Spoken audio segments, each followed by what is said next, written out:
Sarah Jane. I'm Rachel Marie, and welcome to this month's design feature.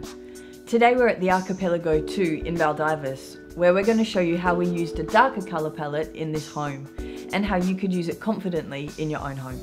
Natural light is crucial when using a darker colour palette in your own home. A really good example of this is in the kitchen of the Archipelago. We've actually gone for quite a dark colour palette in here, with a dark timber laminate as well as a really rich charcoal benchtop. The reason why this works so well in this space is because of the natural light that comes in through the beautiful bifold windows. There's also a low light window in the kitchen, and the size of this means you get an incredible amount of light flowing into the kitchen. Also in this space, we've coupled the darker tones with a much lighter neutral tone.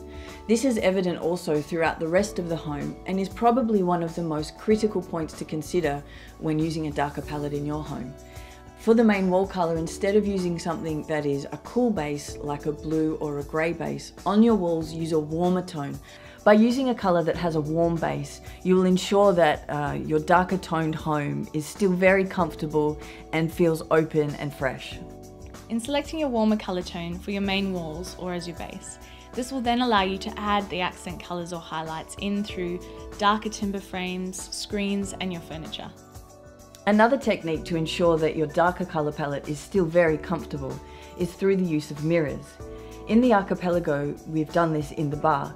It's really effective in this space because we've actually used a darkened mirror rather than your clear, bright mirror that is quite standard in homes.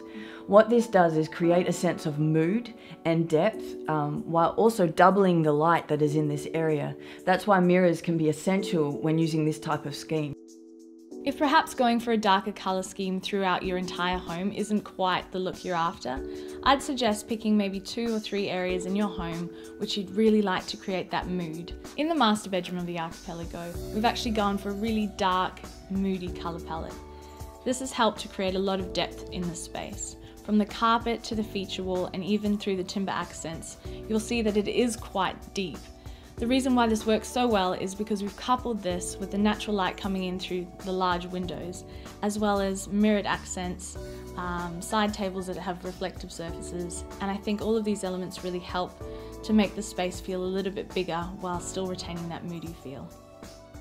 Our top tip when creating a moody colour palette in your own home, or a deeper colour palette, is the use of accent colours.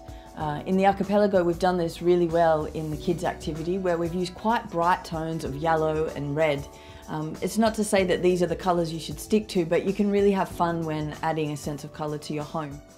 For more great ideas and inspiration, check out our Pinterest board, and we'll see you next time.